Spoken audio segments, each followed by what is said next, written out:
阵子我有一个咳嗽的患者回诊，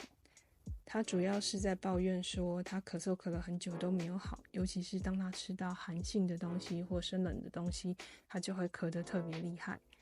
吃了1个礼拜的中药之后，他再回诊，他表示呢已经不咳嗽了，只剩下胸口有点闷闷的，想要把它调好。寒性的咳嗽在中医里面治疗是相当有效的，而且速度不慢。以前我们在山上的时候，因为气候非常的寒冷，也经常会遇到寒湿咳嗽的患者。有些夜咳的原因呢，也是因为寒湿引起的。如果是因为寒湿引起的，更要确定背部的保暖，就可以减少夜咳的状况。